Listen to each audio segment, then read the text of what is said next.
శాంతి 1/12/2024 అవ్యక్త బాప్దాద యొక్క మధుర మహావాక్యాలు. బ్రాహ్మణ జన్మ యొక్క స్మృతుల ద్వారా సమర్థంగా అయ్యి సర్వులను సమర్థంగా తయారు చేయండి. రివైజ్ 18/1/2003.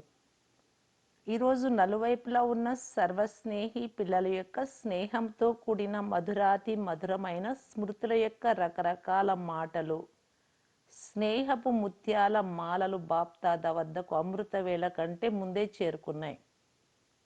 పిల్లల స్నేహము బాప్దాదాను కూడా స్నేహ సాగరంలో ఇమిడిపోయేలా చేస్తుంది. బాప్దాదా చూశారు, పిల్లలు ప్రతి ఒక్కరిలో స్నేహ శక్తి ఎడతెగనిదిగా ఉంది. ఈ స్నేహ శక్తి పిల్లలు ప్రతి ఒక్కరిని సహజ యోగిగా తయారు చేస్తూ ఉంది. స్నేహం ఆధారంతో సర్వ ఆకర్షణల నుండి ముక్తులై ఇంకా ఇంకా ముందుకు వెళ్తూ ఉన్నారు. బాప్దాదా ద్వారానైనా లేక విశేష ఆత్మల ద్వారానైనా అతీతమైన మరియు ప్రియమైన స్నేహం యొక్క అనుభవం లేకుండా ఉన్న పిల్లలను ఒక్కరిని కూడా చూడలేదు. బ్రాహ్మణులైన ప్రతి ఒక్కరి బ్రాహ్మణ జీవితం యొక్క ఆది కాలము స్నేహ శక్తి ద్వారానే జరిగింది. బ్రాహ్మణ జన్మలోని ఈ స్నేహ శక్తి వరదానంగా అయి ముందుకు తీసుకెళ్తుంది. కనుక ఈరోజు విశేషంగా తండ్రి మరియు పిల్లల స్నేహ దినం. ప్రతి ఒక్కరూ తమ హృదయంలో స్నేహం అనే ముత్యాలతో కూడిన చాలా చాలా మాలలను బాప్దాదాకు ధరింపచేశారు. ఇతర శక్తులు ఈరోజు మర్జ్ అయి ఉన్నాయి, గుప్తంగా ఉన్నాయి, కానీ స్నేహ శక్తి ఇమర్జ్ అయి ఉంది. బాప్దాదా కూడా పిల్లల స్నేహ సాగరంలో లవలీనమై ఉన్నారు. ఈ రోజును స్మృతి దినము అని అంటారు. స్మృతి దినము కేవలం బ్రహ్మబాబా యొక్క స్మృతి దినమే కాదు. బాప్దాదా అంటారు, ఈరోజు మరియు సదా ఏమి గుర్తు ఉండాలి అంటే బ్రాహ్మణ జన్మ తీసుకుంటూనే ఆది నుండి ఇప్పటి వరకు బాప్దాదా ఏ స్మృతులను కలిగించారు, ఆ స్మృతుల మాలను గుర్తు చేసుకుంటే చాలా పెద్ద మాల తయారవుతుంది. అందరికీ అన్నింటికంటే మొదట స్మృతిగా ఏమి లభించింది? మొదటి పాఠం గుర్తు ఉంది కదా, నేను ఎవరిని. ఈ స్మృతియే నూతన జన్మనిచ్చింది, వృత్తి దృష్టి స్మృతిని పరివర్తన చేసింది. ఇటువంటి స్మృతులు గుర్తుకు రావటంతోనే ఆత్మిక సంతోషంతో కూడిన మెరుపు నయనాలలో ముఖంలో రానే వస్తుంది.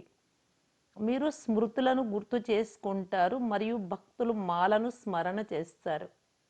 ఒక్క స్మృతి అయినా కూడా అమృత వేళ నుండి కర్మయోగిగా అయ్యే సమయం వరకు పదే పదే గుర్తు ఉన్నట్టయితే ఆ స్మృతి సమర్థ స్వరూపాన్ని తయారు చేస్తుంది. ఎందుకంటే ఎటువంటి స్మృతియో అటువంటి సమర్థత స్వతహాగానే వస్తుంది. అందుకే ఈ రోజును స్మృతి దినము అని అనడంతో పాటు సమర్థ దినము అని కూడా అంటారు. బ్రహ్మ బాబా మీకు ఎదురుగా రావడంతోనే, బాబా దృష్టి పడడంతోనే ఆత్మలలో సమర్థత వచ్చేస్తుంది. అందరూ అనుభవజ్ఞులే కదా. సాకార రూపంలో చూసినా లేక అవ్యక్త రూపం యొక్క పాలన ద్వారా పాలింపబడుతూ అవ్యక్త స్థితి యొక్క అనుభవాన్ని చేసిన క్షణములో మనస్ఫూర్తిగా బాప్దాదా అని అంటూనే సమర్థత స్వతహాగా వచ్చేస్తుంది. అందుకే ఓ సమర్థ ఆత్మలారా, ఇప్పుడు ఇతర ఆత్మలను మీ సమర్థతతో సమర్థులుగా చేయండి. ఉల్లాసం ఉంది కదా, ఉందా ఉల్లాసం? అసమర్థులను సమర్థులుగా తయారు చేయాలి కదా. బాప్దాదా చూశారు, నలువైపులా బలహీన ఆత్మలను సమర్థంగా తయారు చేసే ఉల్లాసం చాలా బాగుంది. శివరాత్రి ప్రోగ్రామును చాలా వైభవంగా తయారు చేస్తున్నారు. అందరికీ ఉత్సాహ ఉల్లాసం ఉంది. ఇక ఈ శివరాత్రికి అద్భుతం చేస్తాము అని ఎవరిలో అయితే ఉత్సాహం ఉందో వారు చేతులెత్తండి. ఎటువంటి అద్భుతం అంటే దాని ద్వారా హంగామాలు అల్లకల్లోలాలు సమాప్తమైపోవాలి. వాహ్ వాహ్ సమర్థాత్మలు వాహ్ అనే జయ జయకారాలు మ్రోగాలి. అన్ని జోన్ల వారు ప్రోగ్రామును తయారు చేశారు కదా. పంజాబ్ వారు కూడా తయారు చేశారా? మంచిది. భ్రమిస్తున్న ఆత్మలు, దప్పికతో ఉన్న ఆత్మలు, అశాంతి ఆత్మలు, ఇటువంటి ఆత్మలకు అంజలినైతే ఇవ్వండి. ఎంతైనా వారు మీ సోదర సోదరీలు కనుక మీ సోదరులపై, మీ సోదరీలపై దయ కలుగుతుంది కదా. చూడండి, ఈ రోజుల్లో పరమాత్మను ఆపద కాలంలోనే తలుచుకుంటారు, కానీ శక్తులను, దేవతలలో కూడా గణేశుడు ఉన్నారు, హనుమంతుడు ఉన్నారు, ఇంకా ఇతర దేవతలు కూడా ఉన్నారు. వారందరినీ ఎక్కువగా తలుచుకుంటారు. మరి వారు ఎవరు? మీరే కదా. మిమ్మల్ని ప్రతిరోజు తలుచుకుంటారు. ఓ కృపాళువు, దయాళువు, దయ చూపించండి, కృప చూపించండి, సుఖశాంతులతో కూడిన ఒక్క బిందువునైనా ఇవ్వండి అని పిలుస్తున్నారు.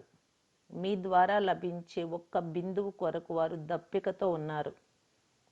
దుఃఖంలో ఉన్న, దప్పికతో ఉన్న ఆత్మలు, ఓ శక్తులు, ఓ దేవతలు అంటూ పిలుస్తున్న ఆ ధ్వని మీకు చేరటం లేదా? చేరుతుంది కదా. బాప్దాదా ఈ పిలుపుని విన్నప్పుడు శక్తులను మరియు దేవతలను గుర్తు చేసుకుంటారు. దాది మంచి ప్రోగ్రాంను తయారు చేశారు, బాబాకు అది నచ్చింది. స్మృతి దినం అయితే ఎల్లప్పుడూ ఉంటుంది. అయినా కూడా నేటి ఈ రోజున స్మృతి ద్వారా సర్వ సమర్థతలను విశేషంగా ప్రాప్తి చేసుకున్నారు. ఇప్పుడు రేపటి నుండి శివరాత్రి వరకు బాప్దాదా నలువైపులా గల పిల్లలకేం చెప్తున్నారు అంటే, ఈ విశేషమైన రోజున ఈ లక్ష్యాన్ని పెట్టుకోండి. ఎక్కువలో ఎక్కువ మంది ఆత్మలకు మనస ద్వారా, వాణి ద్వారా, సంబంధ సంపర్కముల ద్వారా ఏదో ఒక విధితో సందేశము అనే అంచెలిని తప్పకుండా ఇవ్వాలి. మీపై వచ్చే ఫిర్యాదును తొలగించుకోండి. ఇప్పుడు వినాశన తారీఖు అయితే కనిపించడం లేదు కనుక ఎప్పుడో ఒకప్పుడు ఫిర్యాదును తొలగించుకుంటాంలే అని పిల్లలు ఆలోచిస్తున్నారు, కానీ అలా అవ్వదు. ఒకవేళ ఇప్పటి నుండే ఫిర్యాదును పూర్తి చేసుకోకపోతే మీరు మాకు ముందుగానే ఎందుకు చెప్పలేదు, మేము కూడా ఎంతో కొంత తయారు చేసుకునే వాళ్ళం కదా అని అంటారు. అప్పుడు ఇక కేవలం ఓహో ప్రభు అని మాత్రమే అంటారు. అందుకే వారిని కూడా కొంచెమైనా వారసత్వం యొక్క అంచెలిని తీసుకొనివ్వండి. వారికి కూడా కొంచెం సమయాన్ని ఇవ్వండి. ఒక్క బిందువు ద్వారానైనా దప్పికనైతే తీర్చండి. దాహంతో ఉన్న వారికి ఒక్క బిందువైనా చాలా మహత్వపూర్ణంగా ఉంటుంది. కనుక ప్రోగ్రాం ఇదే కదా. రేపటి నుండి బాప్దాదా కూడా పచ్చ జెండా ఊపడం కాదు, నగారాను మ్రోగిస్తున్నారు. ఓ తృప్తాత్మలారా, ఆత్మలకు సందేశాన్ని ఇవ్వండి, సందేశాన్ని ఇవ్వండి. కనీసం శివరాత్రి రోజు, బాబా పుట్టినరోజు సందర్భంగా మాకు సందేశం లభించేసింది అనే దాని ద్వారా నోటిని అయితే తీపి చేయండి. ఈ దిల్కుష్ మిఠాయిని అందరికీ వినిపించండి, తినిపించండి. సాధారణ శివరాత్రిని జరపకండి, ఏదైనా అద్భుతాన్ని చేసి చూపించండి. ఈ ఉత్సాహం ఉంది కదా. మొదటి లైన్లో కూర్చున్న వారికి ఉందా? చాలా ఘనంగా చేయండి. శివరాత్రికి ఇంత గొప్ప మహత్వం ఉంది అని తక్కువలో తక్కువ ఇదైతే వారు అర్థం చేసుకోవాలి. మా తండ్రి యొక్క జన్మదినము అనేది విని వారు సంతోషపడాలి. బాప్దాదా చూశారు, అమృత వేళలో మెజారిటీ వారి స్మృతి మరియు ఈశ్వరీయ ప్రాప్తుల నశ చాలా బాగా ఉంటుంది, కానీ కర్మయోగి స్థితిలో ఉన్నప్పుడు అమృత వేళలో ఏదైతే నశ ఉందో దానితో పోలిస్తే తేడా ఉంటుంది. కారణం ఏమిటి? కర్మలు చేస్తున్నప్పుడు సోల్ కాన్షియస్, ఆత్మ అభిమాని స్థితి మరియు కర్మ కాన్షియస్ ఈ రెండు రకాలుగాను ఉంటున్నారు. దీనికి విధి ఏమిటంటే, కర్మలు చేస్తూ ఆత్మనైన నేను ఎటువంటి ఆత్మను అన్నదైతే మీకు ఎలాగూ తెలుసు. ఆత్మకు సంబంధించిన రకరకాల స్వమానాలు ఏవైతే లభించి ఉన్నాయో అటువంటి ఆత్మను చేయించే ఆత్మగా అయ్యి ఈ కర్మేంద్రియాల ద్వారా కర్మలు చేయించే వాడిని. ఈ కర్మేంద్రియాలు కర్మచారులు. కర్మచారుల ద్వారా కర్మలు చేయించే నేను చేయించే వాడిని అతీతంగా ఉన్నాను. లౌకికంలో కూడా డైరెక్టర్ తన సహచరులతో నిమిత్తంగా సేవ చేసే వారితో సేవ చేయిస్తున్నప్పుడు డైరెక్షన్లు ఇస్తున్నప్పుడు, డ్యూటీ చేస్తున్నప్పుడు నేను డైరెక్టర్ను అన్నది మర్చిపోతారా? కనుక స్వయాన్ని నేను చేయించే శక్తిశాలి ఆత్మనని భావిస్తూ కార్యం చేయించండి. ఆత్మ మరియు శరీరం, ఆత్మ చేయించేది, శరీరము చేసేది. ఈ స్మృతి మర్జ్ అయిపోతుంది, గుప్తమైపోతుంది. బ్రహ్మబాబా ప్రారంభంలో ఈ అభ్యాసం చేశారు అన్నది మీ అందరికీ తెలుసు, పాత పిల్లలకు తెలుసు. ఒక డైరీని చూశారు కదా, మొత్తం డైరీ అంతా ఒకే మాట ఉంది. నేను ఆత్మను, జశోద కూడా ఆత్మ, ఈ పిల్లలు కూడా ఆత్మలు. ఆత్మ ఆత్మ. ఈ సదాకాలికమైన పునాదిని అభ్యాసం చేశారు కనుక నేను ఎవరిని అన్నది మొదటి పాఠం. దీనిని పదే పదే అభ్యాసం చేయాలి, చెకింగ్ కావాలి. నేను ఉన్నదే ఆత్మగాని ఊరికే అనుకోవడం కాదు. ఆత్మనైనా నేను చేయించే వానిగా ఈ కర్మలు చేయిస్తున్నానని అనుభవం చేయాలి. చేసేవారు వేరు, చేయించేవారు వేరు. బ్రహ్మ బాబా యొక్క మరొక అనుభవాన్ని కూడా విన్నారు. అదేమిటంటే ఈ కర్మేంద్రియాలు నౌకర్లు, కర్మచారులు. ప్రతిరోజు రాత్రిపూట చేసే కచేరీ గురించి విన్నారు కదా. కనుక యజమానిగా అయ్యి ఈ కర్మేంద్రియాల రూపీ కర్మచారులను వాటి స్థితిగతుల గురించి అడిగేవారు. బ్రహ్మబాబా పునాది అయిన ఈ అభ్యాసాన్ని చాలా పక్కా చేసుకున్నారు. అందుకే ఏ పిల్లలైతే చివరి సమయంలో కూడా బాబాతో పాటు ఉన్నారో వారు ఏం అనుభవం చేశారు? బాబా కార్యాలు చేస్తూ కూడా, శరీరంలో ఉంటూ కూడా అశరీరీ స్థితిలో నడుస్తూ తిరుగుతూ ఉన్నట్లుగా అనుభవం అవుతుండేది. కర్మల లెక్కాచారం సమాప్తి చేసుకోవాల్సి వచ్చినా కూడా సాక్షిగా అయ్యి స్వయం కర్మల లెక్కాచారానికి వశం అవ్వలేదు. అలాగే కర్మల లెక్కాచారం పూర్తి అవుతున్న అనుభవం ఇతరులకు కూడా కలగనివ్వలేదు. బ్రహ్మబాబా వ్యక్తం అవుతున్నారు అన్నది మీకు తెలిసిందే, తెలియలేదు కదా. కనుక ఇంతటి అతీతమైన స్థితిని, సాక్షి స్థితిని, అశరీరీ స్థితిని అనగా కర్మాతీత స్థితిని చాలా కాలం నుండి అభ్యాసం చేశారు. కావున అంతిమంలో కూడా అదే స్వరూపం అనుభవమైంది. ఈ బహుకాలపు అభ్యాసం పనికొస్తుంది. అంతిమంలో దేహభానాన్ని వదిలేస్తాము అని ఇలా అనుకోకండి. చాలా కాలపు అశరీరీ తనం యొక్క దేహం నుండి అతీతమై చేయించే స్థితి యొక్క అనుభవం కావాలి. అంతిమ సమయం అనేది యువకులకైనా, వృద్ధులకైనా, ఆరోగ్యవంతులకైనా, రోగులకైనా, ఎవరికైనా ఎప్పుడైనా రావచ్చు. అందుకే బహుకాలపు సాక్షితనం యొక్క అభ్యాసంపై అటెన్షన్ పెట్టండి. ఎన్ని ప్రాకృతిక ఆపదలు వచ్చినా కానీ ఈ అశరీరీ తనపు స్థితి మిమ్మల్ని సహజంగా, అతీతంగా, బాబాకు ప్రియంగా తయారు చేస్తుంది.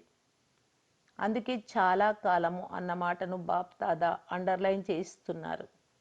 ఏది ఏమైనా కానీ మొత్తం రోజంతటిలో సాక్షి స్థితిని, చేయించే వాడిని అన్న స్థితిని, అశరీరీ తనపు స్థితిని పదే పదే అనుభవం చేయండి. అప్పుడు అంతిమ సమయంలో ఫరిస్తా నుండి దేవతగా అవ్వడం అనేది నిశ్చితం. బాబా సమానంగా అవ్వాలనుకుంటే బాబా నిరాకార్ మరియు ఫరిస్తా. బ్రహ్మ బాబా సమానం అవ్వడము అనగా ఫరిస్తా స్థితిలో ఉండడం.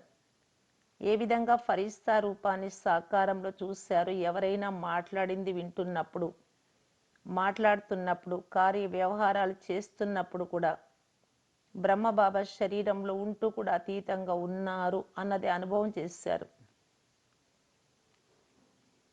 కార్యాన్ని వదిలేసి అశరీరిగా అవ్వడం అనేది కొద్ది సమయం వరకే వీలవ్వగలదు. కానీ కార్యం చేస్తూ సమయాన్ని కేటాయించి అశరీరీ శక్తిశాలి స్థితి యొక్క అనుభవాన్ని చేస్తుండండి. మీరందరూ ఫరిస్తాలు. బాబా ద్వారా ఈ బ్రాహ్మణ జీవిత ఆధారాన్ని తీసుకుని సందేశాన్ని ఇచ్చేందుకు సాకారంలో కార్యం చేస్తున్నారు. ఫరిస్తా అనగా దేహంలో ఉంటూ దేహం నుండి అతీతము. మరియు దీనికి ఉదాహరణగా బ్రహ్మబాబాను చూశారు కనుక అది అసంభవం కాదు. చూశారు, అనుభవం చేశారు.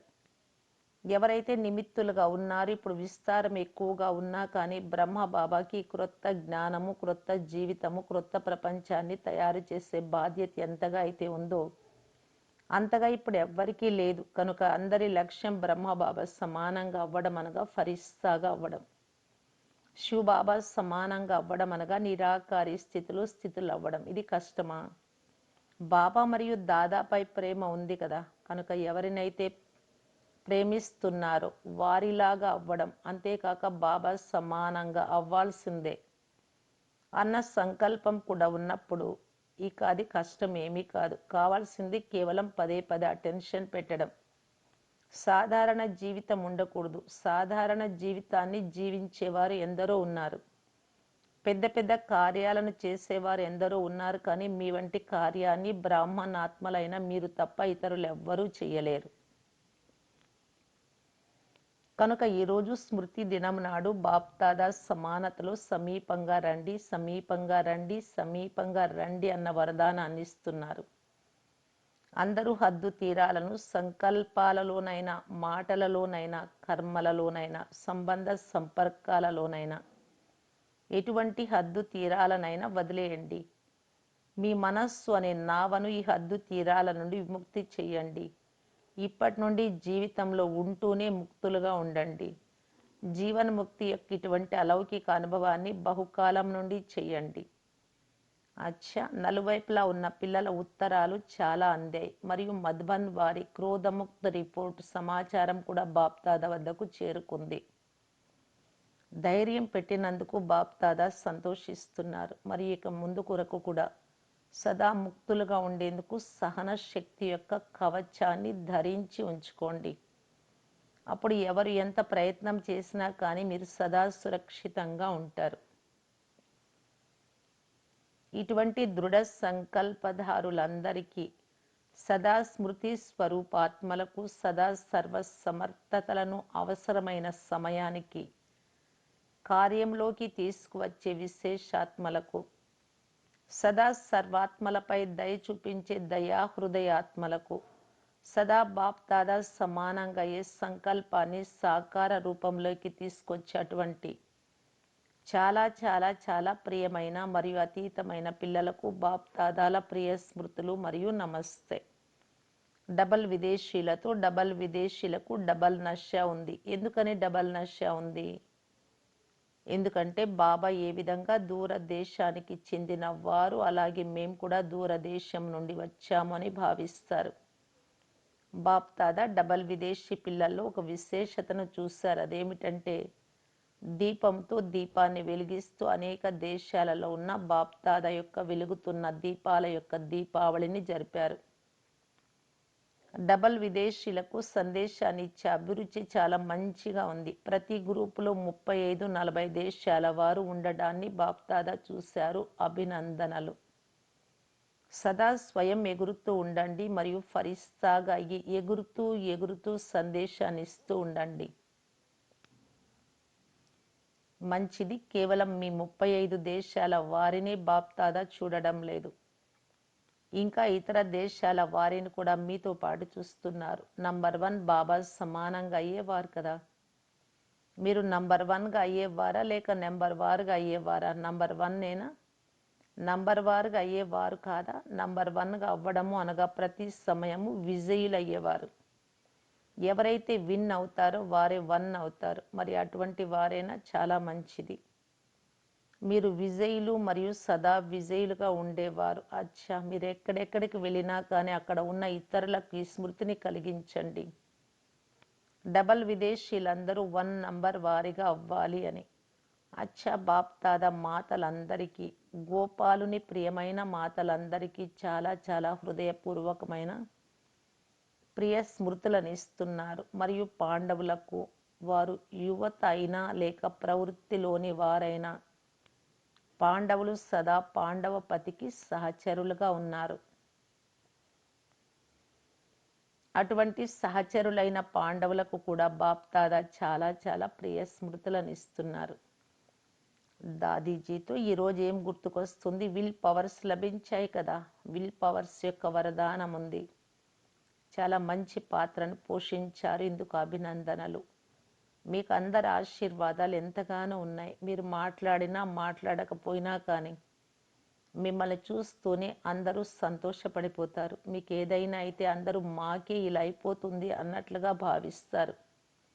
మీపై అంతటి ప్రేమ ఉంది, అందరికీ ఉంది. అందరిపై అయితే చాలా ప్రేమ ఉంది. ఈ ప్రేమయే అందరినీ నడిపిస్తూ ఉంది. ధారణ ఎక్కువ తక్కువ ఉన్నా కానీ ప్రేమయే నడిపిస్తూ ఉంది. చాలా మంచిది. ఈషు దాదీతో వీరు కూడా లెక్కాచారాన్ని సమాప్తి చేసుకున్నారు. ఏం పర్వాలేదు, వీరిది సహజ పురుషార్థం. సహజంగా లెక్కాచారం సమాప్తం అయిపోయింది. నిద్రిస్తూ నిద్రిస్తూ సహజంగానే సమాప్తం అయిపోయింది. విష్ణువులాగా విశ్రాంతి లభించింది. అయినా కూడా సాకార రోజుల నుండి ఇప్పటి వరకు యజ్ఞ రక్షకులుగా అయ్యారు కనుక యజ్ఞ రక్షకులుగా అయినందుకు చాలా ఆశీర్వాదాలు లభిస్తాయి. దాదీలందరూ బాప్దాదాకు చాలా చాలా సమీపంగా ఉన్నారు. మీరు సమీప రత్నాలు మరియు అందరికీ దాదీలంటే విలువ ఉంది. సంఘటన కూడా బాగుంది. మీ దాదీల సంఘటన ఇన్ని సంవత్సరాలుగా యజ్ఞాన్ని రక్షించింది మరియు అలా చేస్తూ ఉంటుంది. ఈ ఏకతయే అన్ని సఫలతకు ఆధారం. బాబా మధ్యలో ఉన్నారు అన్నారు. బాబాను మధ్యలో ఉంచారు. ఈ అటెన్షన్ చాలా బాగా పెట్టారు. అచ్చా, అందరూ బాగున్నారా? వరదానం: సర్వ సంబంధాలతో ఒక్క బాబాను తమ సహచరుడిగా చేసుకునే సహజ పురుషార్థి భవ. బాబా స్వయంగా సర్వ సంబంధాలతో తోడును నిర్వర్తించి ఆఫర్ చేస్తున్నారు. ఎటువంటి సమయమో అటువంటి సంబంధంతో బాప్దాదాతో పాటు ఉండండి మరియు వారిని సహచరునిగా చేసుకోండి. ఎక్కడైతే సదా తోడు కూడా ఉంటుందో మరియు సహచరుడు కూడా ఉంటారో అక్కడ ఎటువంటి కష్టం ఉండదు. ఎప్పుడైనా మిమ్మల్ని మీరు ఒంటరిగా అనుభవం చేసుకున్నట్లయితే ఆ సమయంలో బాబా యొక్క బిందు రూపాన్ని స్మృతి చేయకండి. ప్రాప్తుల లిస్టును ఎదురుగా తీసుకురండి. భిన్న భిన్న సమయాలలోనే రమణీకమైన అనుభవాల కథలను స్మృతిలోకి తీసుకురండి. సర్వ సంబంధాల రసాన్ని అనుభవం చేయండి. అప్పుడు శ్రమ సమాప్తం అయిపోతుంది మరియు సహజ పురుషార్థులుగా అయిపోతారు. స్లోగన్: బహురూపిగా ఈ మాయ యొక్క బహురూపాలను పరిశీలించండి. అప్పుడు మాస్టర్ మాయాపతిగా అయిపోతారు. అవ్యక్త ఇషారా: సదా సంతుష్టంగా ఉంటూ అందరినీ సంతుష్టంగా చేసే సంతుష్ట మణిగా కావటానికి బాప్దాదా తెలియజేస్తూ ఉన్నారు. ప్రతి బిడ్డ ఎప్పుడు ఎవరిని కలిసినా వారికి సంతుష్టత యొక్క సహయోగం ఇవ్వాలి అని బాప్దాదా కోరుకుంటూ ఉన్నారు. స్వయము సంతుష్టంగా అనగా సంతృప్తిగా ఉండాలి, ఇతరులను సంతృప్తి చెయ్యాలి. నేను సంతుష్ట మణిని అనే స్వమానాన్ని సదా స్మృతిలో ఉంచుకోవాలి. నేను సదా సంతుష్టంగా ఉండాలి, అందరినీ సంతృప్తి చేయాలి అనే స్వమానం యొక్క సీటులో సదా ఏకాగ్రం కండి. ఓం శాంతి.